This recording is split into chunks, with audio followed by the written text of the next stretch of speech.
Masih oke ya untuk ulangan ya Mas ya. Itu kita buat contoh sedikit dulu aja untuk ulangan. Soalnya kalau tulangan biasanya ya Mas, kalau di project tulangannya udah kita modeling, dia jadi agak berat projectnya itu. Karena kan komponen tulangan kecil-kecil ya, jadi bikin projectnya agak berat.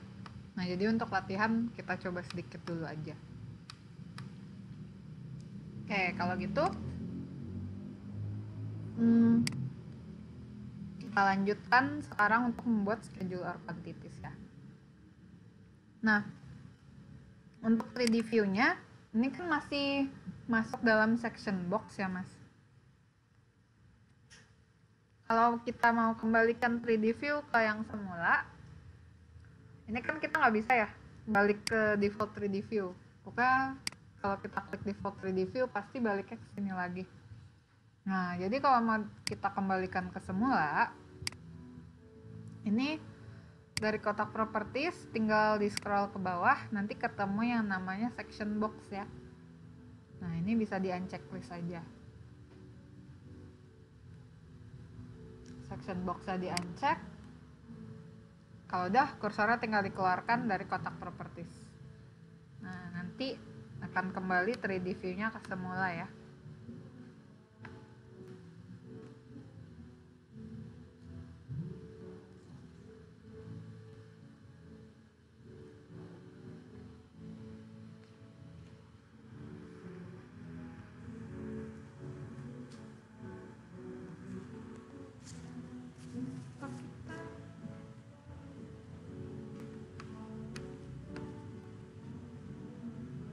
Oke, kalau sudah, sekarang kita coba buat schedule or quantities ya. Nah, untuk membuat schedule or quantities, kita bisa buka tab view. Kemudian di situ ada tool namanya schedules ya. Di sini klik aja tool schedules. Lalu pilih schedule or quantities.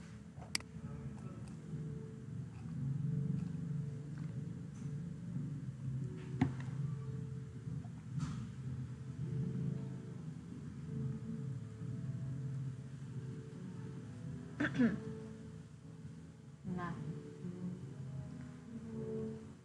saat kita membuat new schedule baru, Revit nih akan minta kita pilih kategori objek apa nih Mas yang mau kita buatkan schedule or quantities-nya. Nah, kita tinggal pilih ini Mas ceritanya mau buat schedule apa.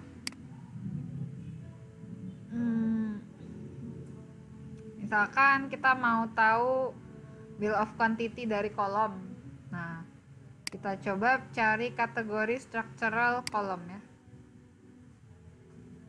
Jadi kalau di Revit sistemnya bikin bill of quantity-nya per kategori gitu. Jadi kalau mau buat bill of quantity kolom, pilih yang kolom.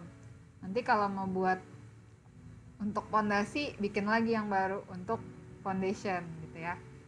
Nah, ini kita coba buat yang structural column, lalu klik OK.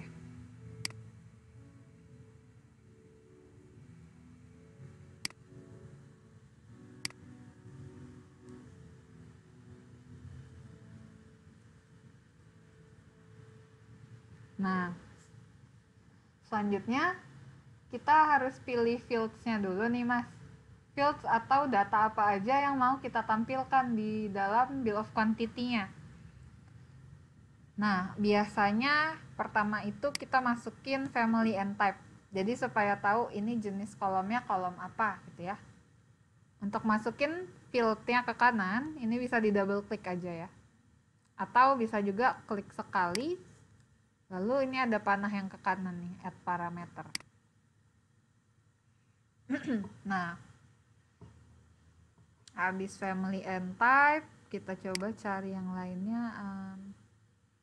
Misalkan kita juga mau tahu dia posisinya di lantai berapa. Kita coba masukkan fieldnya base level. Jadi kita tahu kolomnya ada di lantai berapa ya.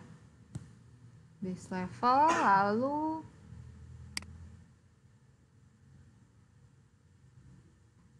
di sini ada juga kolom location mark. Jadi misalkan kita mau tahu posisi kolomnya ada di grid berapa. Nah, tapi kadang ada yang nggak kebaca juga tuh mas. Tapi kita coba masukin aja ya, kolom location mark. Nah, lalu ada kita masukin juga volume untuk mengetahui volume si kolom.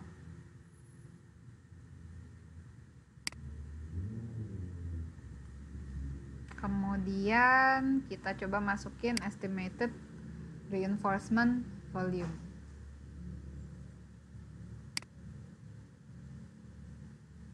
Oke. Jadi nanti data di bill of quantity-nya ada family and type, nama family dan tipe kolomnya. Terus ada base level, data posisi kolomnya, sama kolom location mark itu untuk posisi grid. Terus volume untuk volume kolom, sama estimated reinforcement volume. Ini untuk volume tulangan. Kalau udah, klik OK. Nah, nanti jadi listnya seperti ini ya. Dia mirip kayak Excel, bisa kita perbesar atau perkecil masing-masing kolomnya.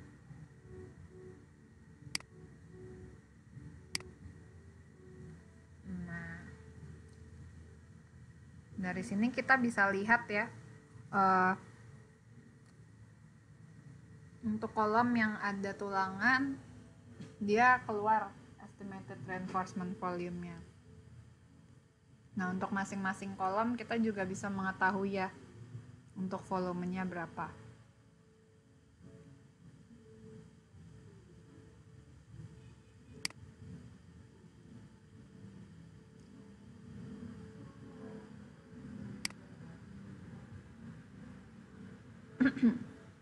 Nah,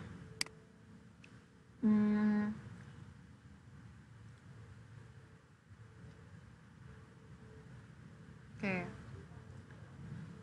Nah, untuk di schedule or quantities, ini kan dia langsung otomatis nge-list semua kolom yang ada di project kita ya mas, beserta data-datanya sesuai field yang tadi sudah kita atur. Nah, sekarang kita mau coba mengedit schedule or quantities-nya untuk menghitung. Misalkan kita mau tahu kolom yang rektangular nih jumlahnya ada berapa sih gitu.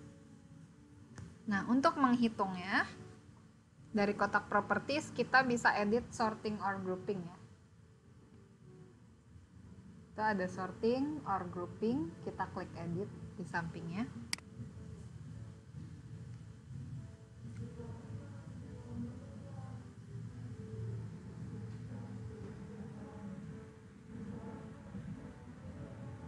Nah, kalau sudah masuk ke sorting or grouping, di sini kita lakukan saja sorting berdasarkan family and type ya mas. Jadi nanti akan dia urutkan dulu berdasarkan nama family.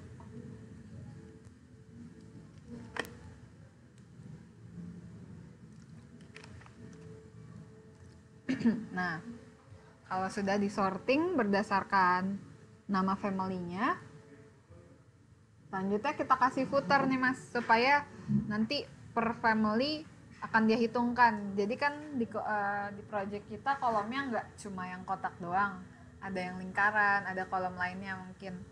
Nah, jadi kalau kita kasih footer, nanti per tipe kolom akan dia hitungkan ininya, jumlahnya ada berapa. Nah, lalu jangan lupa grand totalnya juga dicentang ya, untuk mengetahui total jumlah semua kolom. Nah, jadi sort by family, footernya dicentang, grand total dinyalakan, kalau sudah tinggal klik OK. Nah, nanti jadinya seperti ini. Jadi dia list gitu ya. Bisa dilihat. Kalau kita scroll ke bawah, nah jadinya seperti ini. Untuk kolom yang kotak jumlahnya ada 180. Nah, kalau kolom yang lingkaran jumlahnya ada 4 kayak gitu ya. Dan total semuanya ada 184 kolom pada project kita. Kayak gitu.